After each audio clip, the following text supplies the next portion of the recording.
Bendiciones, amadas y amados en el Señor. Les habla su pequeño amigo y hermano, el pastor misionero de la Iglesia Bíblica del Nazareno en Cuba, la provincia de La Tuna, el pastor Andrés.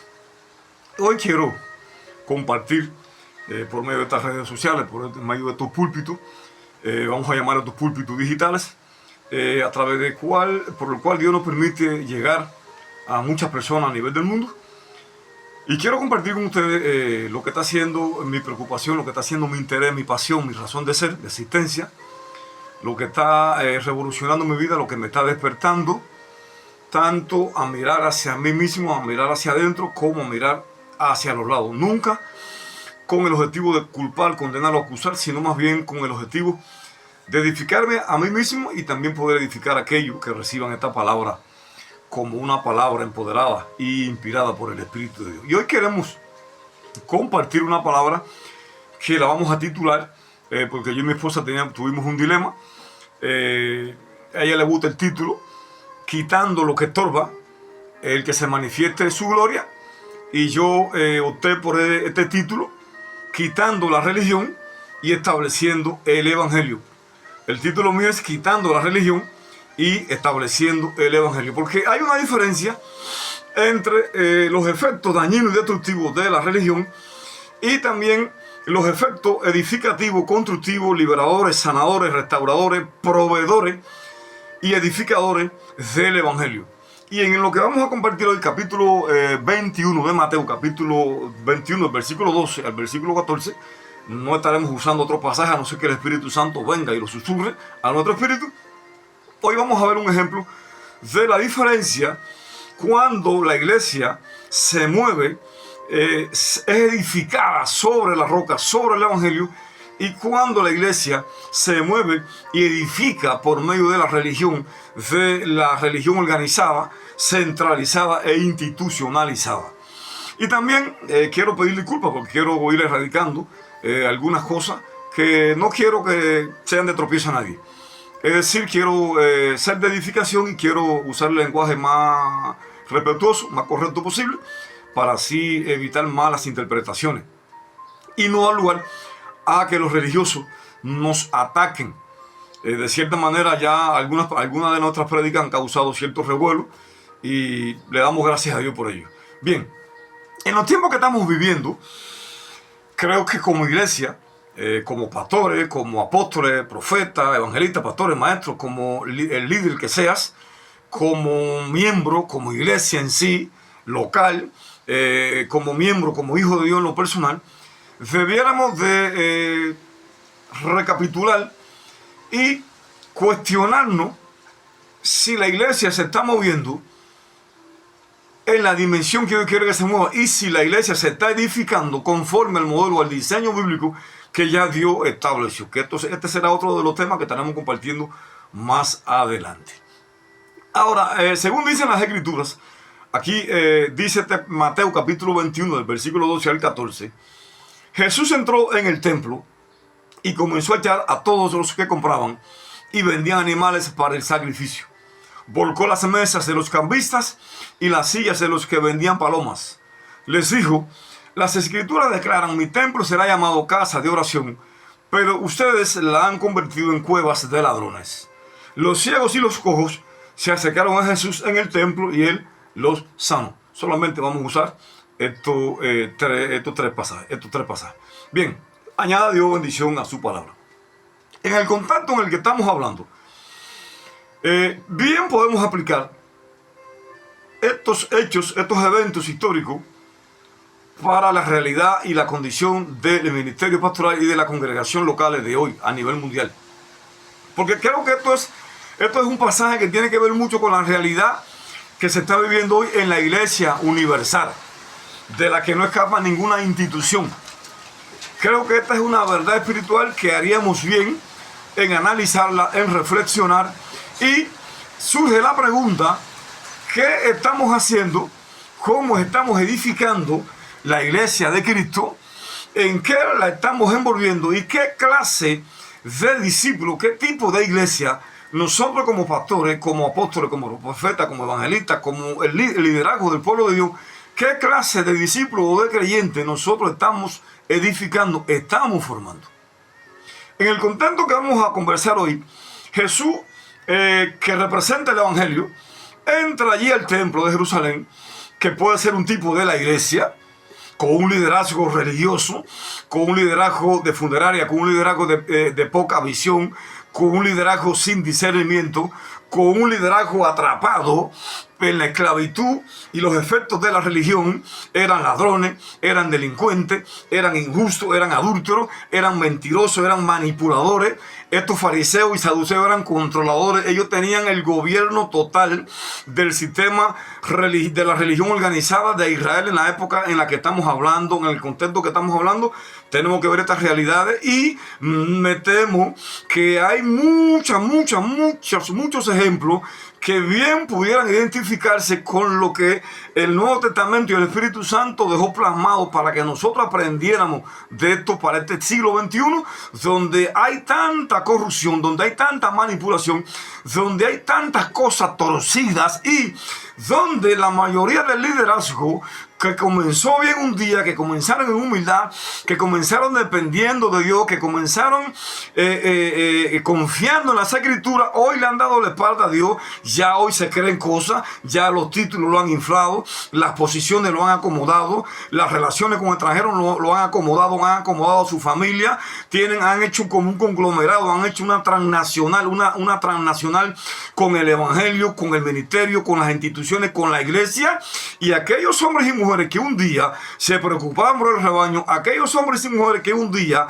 a través de los cuales se manifestaba lo sobrenatural, se tupió, la religión vino, se apoderó de ellos a través de tantas delincuencias, de tantas decadencia espiritual e inmoral, y la religión lo ha tupido, y donde fluía presencia, donde fluía unción, donde fluía gloria, hoy lo que está fluyendo es conocimiento, hoy lo que está fluyendo conocimiento de segunda mano, se paralizó, se estancó la revelación directa del Espíritu Santo, ya no hay revelación de una palabra fresca, y donde había dependencia y donde el Espíritu de Dios gobernaba y era el guía, el líder de ese ministerio, hoy entonces en los programas, la fórmula, el conocimiento intelectual de la teología es lo que se está ministrando. Y donde se ministra de esta manera, allí lo que hay es muerte, allí lo que hay es una funeraria, allí lo que hay es un cementerio espiritual. Ahora vemos cómo lo primero que tenemos que ver es que está sucediendo algo. Ojo con esto, esto es fuerte, pero esto es una realidad.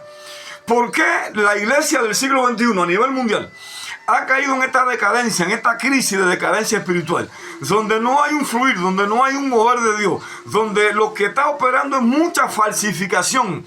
¿Por qué? Porque quiero aclarar esto, aunque yo no sea un reconocido predicador, pero Dios se me está revelando y estoy estudiando las Escrituras. Y yo pienso que existen tres niveles de manifestación de lo sobrenatural: la unción, la gloria y la presencia. Y estas tres cosas no son las mismas cosas. Es decir, la que más se asemejan, la que más tienen familiaridad, tiene que ver la gloria con la presencia. Ahora, cuando se manifiesta la unción, ahí Dios usa al hombre y el hombre impone la mano y el hombre declara palabra y ocurren cosas tremendas. Pero llega un punto, la iglesia se ha quedado y se ha acomodado con la unción, que por cierto tampoco se está manifestando mucho. Ahora, la pregunta que surge: ¿Dios querrá que siempre estemos nosotros imponiendo la mano? ¿Cuándo dejaremos que sea Dios el que imponga la mano? Si usted va al capítulo 6 de Hebreos, hay un pasaje donde el escritor de los Hebreos le hace una demanda, le hace un reto a la iglesia, dejando ya los rudimentos del ABC del Evangelio, y entre esas cosas está la imposición de manos. Es decir, que tiene que llegar a un punto en el que el ministro, el apóstol, el profeta dejen de imponer manos y le dé lugar a qué cosa. Entonces, bajo la unción, Dios me usa a mí como el hombre escogido por él, como el líder de la iglesia, para imponer manos y declarar palabra.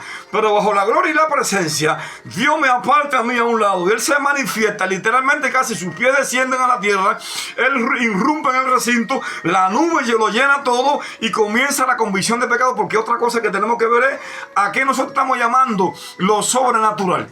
En la iglesia del siglo XXI, a mí me maravilla que cuando irrumpe la supuesta presencia, entre comillas, la supuesta presencia de Dios, que no es más que falsificación. ¿Por qué yo digo que falsificación? Sutilmente, busquen las Escrituras. Cuando Jacob cayó bajo la gloria de Dios y fue tocado por aquel ángel que era un tipo de Cristo. ¿Qué pasó con Jacob? Se le rompió allí la cadera, se le partió, se le dislocó la cadera, y cuando Jacob salió de ese encuentro con Dios, salió cojeando y tuvo un encuentro en pleniel cara a cara con Dios. Es decir, fue tocado por la gloria y fue tocado también por la presencia, porque presencia significa rostro o cara de Dios. Entonces Jacob fue tocado por la mano divina y también vio a Dios cara a cara. Ahora, ¿cómo quedó Jacob en ese lugar? Jacob salió gozando ahí, salió bailando, salió danzando, como decimos hoy, que descendió la gloria y ahí hay una euforia y la gente sigue igual. Isaías capítulo 6. Cuando Isaías tuvo aquel encuentro con la gloria de Dios, ¿qué dice la Biblia? Isaías danzó, Isaías bailó, Isaías brincó, Isaías cayó como muerto. Y ay de mí que soy pecador. La gloria desató, porque esa es la función. Ese es el propósito de la gloria. La gloria es lo que produce cuando la gloria de lo sobrenatural irrumpe en un evento.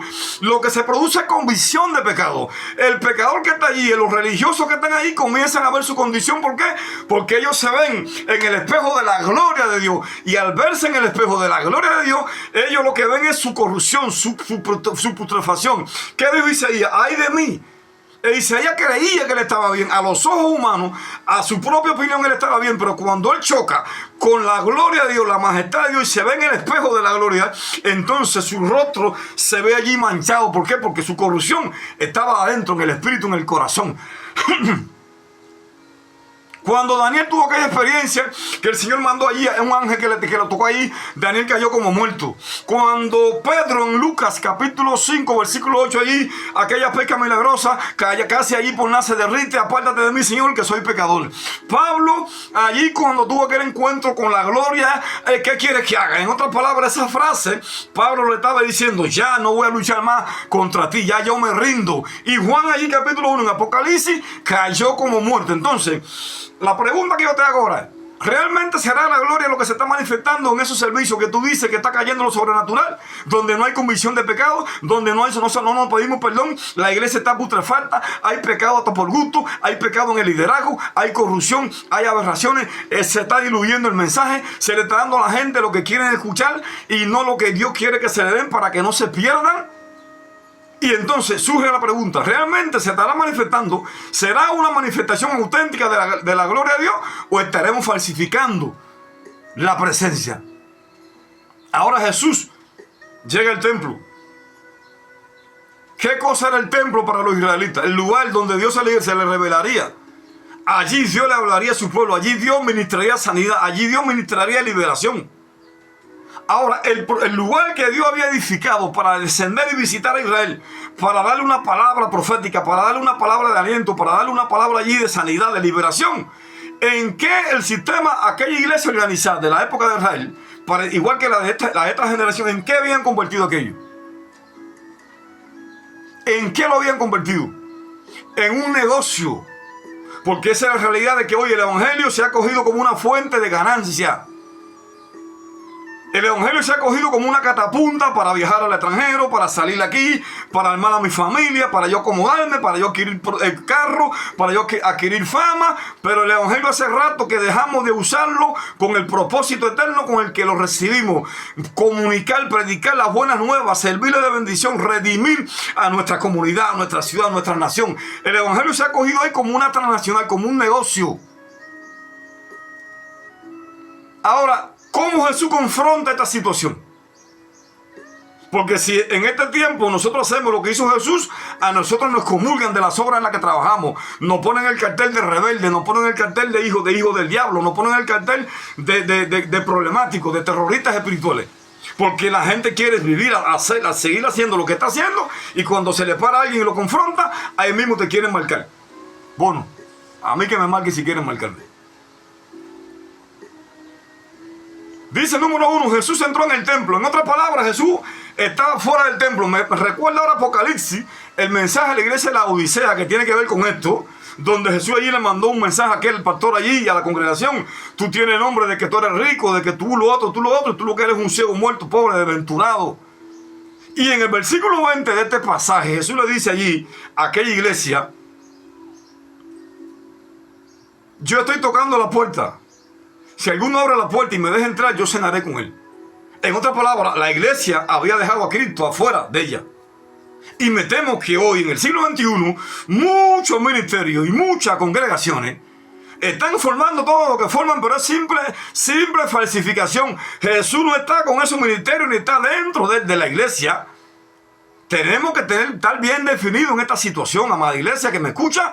Tú tienes que estar bien definida en lo que tú estás creyendo, quién te está ministrando, en qué cosa en lo que tú estás confiando, porque me temo que el templo aquel donde Dios había edificado, donde Él se iba a manifestar, mira en que estos pastores, miren que estos líderes, en que estos apóstoles, profetas, evangelistas, pastores, maestros, habían convertido el templo en un negocio para provecho personal. El lugar que Dios había diseñado para enseñar a Israel, para visitar a Israel, para que allí fueran a confesar su pecado, el lugar que Dios había diseñado para que a través de la oración el pueblo de Israel se edificara, se conectara con el cielo y Él pudiera descender y ministrarle, lo habían convertido en un mercado agropecuario, por MLC, por UCD, por euro, no sé por qué dinero, pero aquello era una cueva de ladrones y de delincuentes. Ahora, número uno, ¿cómo se puede limpiar el templo si dejamos a Jesús afuera? Porque hay una realidad hoy. Hay una realidad hoy que tenemos que aceptarla. Y surge la pregunta, y quiero dejarte con la cabeza caliente. ¿Realmente será el Espíritu Santo el quien esté pastoreando tu congregación y tu ministerio? Los hombres hoy, los apóstoles, los profetas, los evangelistas, los pastores, los maestros, ¿estaremos dejando que el Espíritu Santo nos pastoree a nosotros y pastoree el rebaño bajo el cual nosotros estamos liderando? ¿Será el Espíritu Santo, por tercera vez te pregunto, será el Espíritu de Dios el pastor de nuestras congregaciones, de nuestros ministerios? Yo lo dejo a que tú saques tu propia conclusión. Observa lo que acontece en tu vida personal y en tu ministerio, en tu congregación. Hay convicción de pecado, se están convirtiendo en la persona, la iglesia está envuelta en evangelismo, la iglesia está envuelta en ayuno, en oración, en búsqueda. Están yendo allí, están corriendo la gente allí confesando pecados, se están salvando la gente. Si estas características no están aconteciendo en tu ministerio pastoral y en tu congregación, entonces me temo que vamos a tener que hacer un autoanálisis bien profundo. Jesús entró en el templo y comenzó a echar a todo lo que compraban y vendían animales para el sacrificio. ¿Por qué? Porque todos conocemos el contexto del que estamos hablando. Se celebraban allí la Pascua y venían gente de diferentes países del mundo, venían judíos que estaban en otros lugares, venían gentiles también, y Dios había dado un nombre, a Dios Jehová lo conocían, era famoso a nivel mundial, y venían gente allí a ofrecer sacrificio. Y estos líderes vieron la oportunidad de sacar partido, ganancia. Porque mucha de esta gente no venían con los animales del sacrificio, sino que ellos preferían comprarlo allí. Y lo que podía haber sido, sí, un ministerio de bendición, de ayuda para los pobres, para los necesitados. Los delincuentes, sacerdotes, saduceos y fariseos, como los sacerdotes delincuentes de la iglesia del siglo XXI también, lo que hicieron, acomodaron a su gente y prohibieron una manera de robar, de ganar, pero no para ayudar a nadie, sino para embolsárselo en su bolsillo y echarlo en sus cuentas personales y así acomodar a sus familias. Porque esto era lo que hacían estos delincuentes de aquella época y es lo que hacen estos delincuentes espirituales de esta generación del siglo XXI. Donde papá, mamá, todo el mundo, la iglesia se ha convertido en un negocio, es como un partido político. Todo gira alrededor de la familia, de un grupo de gente. Es un sindicato de mafia blanca. Tristemente esa es la realidad que estamos viviendo nosotros. Y el que quiera hacer sombra ahí, se va. Porque esta es la realidad que está viviendo la iglesia del siglo XXI hoy. Ahora, vemos a Jesús, que Jesús no entendió. A Jesús no le importó que los mataran, que los apedrearan, que los sacerdotes, él sabía que todavía no había llegado su tiempo. Y él entra en el templo allí y comenzó a echar a todo lo que compraban, vendían animales para el sacrificio. Notemos que la palabra entró en el templo, Jesús no pidió permiso, él irrumpió. Va a tener que hacerlo en el siglo XXI también y meterse en nuestras vidas, en nuestras iglesias, porque si espera que nosotros lo llamemos, no sé qué pasará. Volcó la mesa de los cambistas y la silla de los que vendían palomas.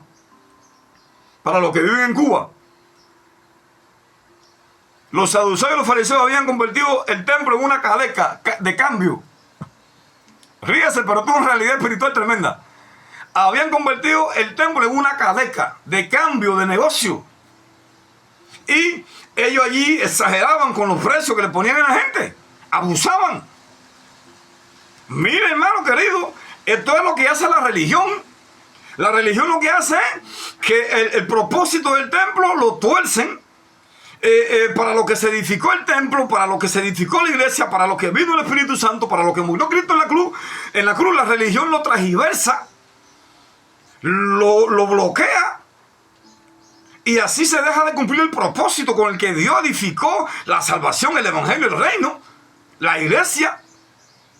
Eso es lo que hace la religión. Por eso es necesario echar fuera la religión y dejar que el evangelio florezca tanto en nuestras vidas personales como congregaciones, como ministerios. Tú tienes que preguntarte qué es lo que está gobernando tu vida, qué rige tu vida, la religión o el evangelio. La religión representa a los saduceos, a los fariseos, estos ladrones, estos delincuentes que habían convertido el templo en un negocio. El evangelio representa a Cristo, el hombre, la iglesia, que no tiene temor, que denuncia la corrupción del pueblo, que renuncia, que confronta el pecado con amor, con humildad, pero lo confronta. La iglesia que está diciendo, esto no sirve, esto no viene de Dios. La iglesia que no depende de los hombres, sino que depende de Dios. La iglesia, el evangelio representa a la iglesia que no depende de un programa o de un invento de esos humanos, sino que depende de la palabra, depende de la revelación directa, de la oración. Ella sabe que si se conecta con el cielo desciende a su favor.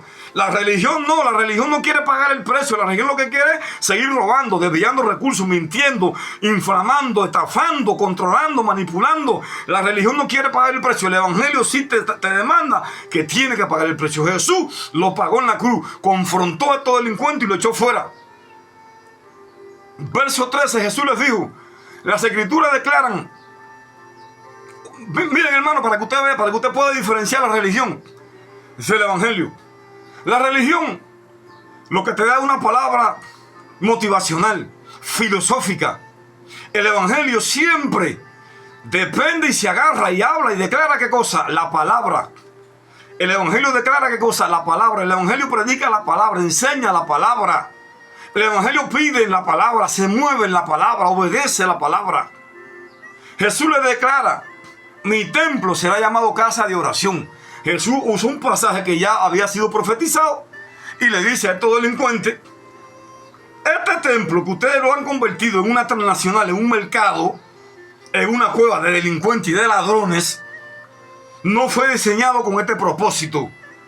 Mi templo, mi casa, fue diseñada con el propósito de que se convirtiera en una casa, ¿qué cosa? De oración para las naciones.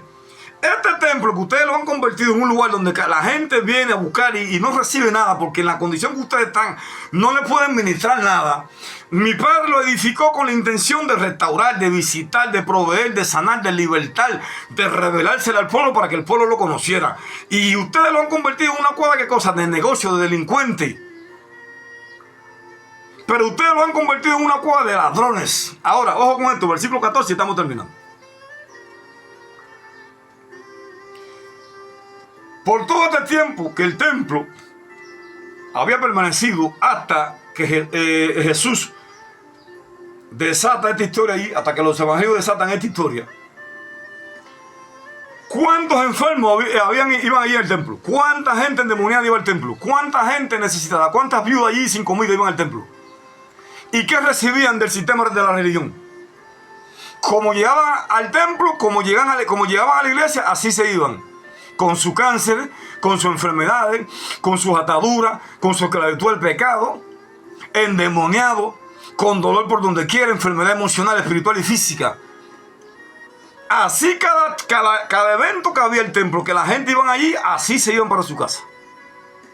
¿Y eso no lo recuerda lo que está aconteciendo en las iglesias de hoy?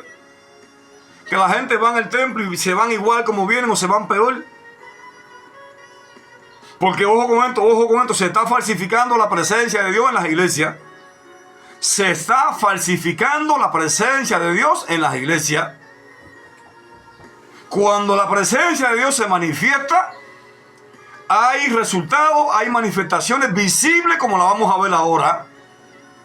Notemos que la religión no se preocupaba ni por los ciegos, ni por los enfermos, ni por la condición del pueblo, que esta es la función del pastor, esa es la función del apóstol, del profeta, del pastor, del evangelista, del maestro.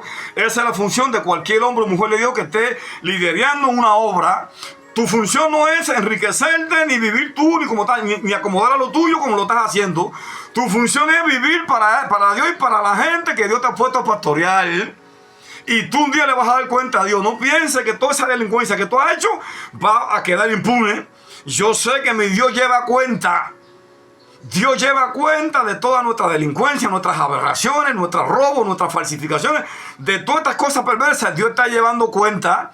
Y Dios quiera, y aquí en vida, ojalá y seamos denunciados y Dios nos avergüence para que así podamos arrepentirnos y ser salvos. Pero me temo que muchos de estos delincuentes, Dios lo está dejando ya como que ya se perdieron, ya como que aquí Dios no va a hacer nada por ellos. Cuando ellos lleguen a la eternidad creyendo que fueron salvos, Dios les va a decir, ¿qué tú haces aquí? Como prediqué hace unos días. ¿Quién te invitó a esta fiesta? Tú no puedes estar aquí. Tú robaste, tú mentiste, tú estafaste, tú manipulaste, tú controlaste, tú desviaste recursos, tú abusaste, tú cometiste injusticia y cuando alguien te quería decir algo, tú te lo quitabas del medio. El que te hacía sombra, tú le decías que tú lo matabas. Tú no perteneces aquí. Apartado de mí, delincuente, ladrón, delincuente, hacedor de maldad. Al fuego eterno contigo. Entonces, si usted está en estas situaciones extrañas, mire hermano, vaya a un rincón, sea quien tú seas, sea tú apóstol, sea profeta, sea evangelista, sea pastor, sea maestro, sea el líder que tú seas. Dice la Biblia que el que se crea tal firme, mire que no caiga. Y lo más fácil para nosotros es cuando empieza la prosperidad material, cuando empieza la fama, cuando Dios empieza a darnos a conocer, la tendencia es a olvidarnos de dónde Dios nos sacó. Ojo con eso. Ahora, ¿qué hizo el evangelio? Mira lo que no hizo la religión, lo hizo el evangelio. Los ciegos y los cojos se acercaron a Jesús en el templo y él, ¿qué cosa? Los sanó. Ahora, me surge la pregunta, ¿por qué estos sacerdotes no le ministraron sanidad allí a esta persona? Que casi vivían en el templo, que estaban ahí constantemente, iban al templo. Ahora, la religión no puede ministrarle a nadie sanidad. La religión no ministra liberación. La religión no ministra nada. La religión no provee nada. La religión lo que hace es quitarte. La religión lo que hace es robarte. La religión lo que hace es manipularte. La religión lo que hace es controlarte. La religión lo que mete es miedo. La religión es amenazante. El evangelio no. Los ciegos y los cojos se acercaron al evangelio, a Jesús, en el templo, y él los sanó. Entonces, conclusión, saca la cuenta y haga una comparación entre los beneficios del evangelio y los beneficios de la religión. Hay un abismo incalculable, es imposible. Entonces, el llamado en esta hora es de que pasemos una revisión exhaustiva a nuestras vidas y ministerio. ¿Qué estamos ministrando? ¿Religión o el evangelio? Dios nos ayude y seamos llamados y nos pongamos a cuenta con el Señor. Y como Jeremías, volvamos a pararnos en los caminos, en el camino del evangelio, en el camino de la santidad, de la integridad de Dios. Yo creo que todos tenemos una historia en la que como líderes, como pastores, todos, yo generalizo, todos los pastores que existen en el mundo hoy con vida, todos, y aún muchos que se fueron, había un momento en su vida donde la oscuridad del pecado, por la vía que haya sido, empañó. La ventaja es que muchos de ellos reconocieron su condición y volvieron. Se preocuparon por las sendas antiguas. Preguntaron por el camino correcto. Y aunque tuvieron que dejar muchas cosas, decidieron volver a aquella senda antigua. De la humildad, de la santidad, de la honestidad, de la transparencia, de la integridad, de la pureza, del ministro y de la iglesia. Creo que hoy en el siglo XXI Dios nos está haciendo ese llamado de urgencia, de una urgencia tremenda, como que corriendo casi. Parados en los caminos y preguntar por las sendas antiguas cuál sea el buen camino y andar por él. No seamos como los israelitas que le dijeron, no andaremos por él, sino que seamos esa iglesia, ese apóstol, ese profeta, ese evangelista, ese pastor, ese maestro, que sí, vamos a abrazar esta palabra, esta exhortación, este llamado de parte del Espíritu Santo. Y vamos a detenernos en tanta locura, donde hace rato dejamos a Dios bien lejos y creyendo que Dios está caminando con nosotros en el ministerio. Hace rato que estamos caminando solos y estamos haciendo el ministerio y la iglesia solos. La religión, nos hemos puesto el traje de la religión de pie a cabeza y sin darnos cuenta, uno, otro, ya lo saben que lo han hecho. Dios tenga misericordia de esto. Dejamos la ropa del evangelio. Dios te bendiga, Dios te guarde, es mi mayor deseo.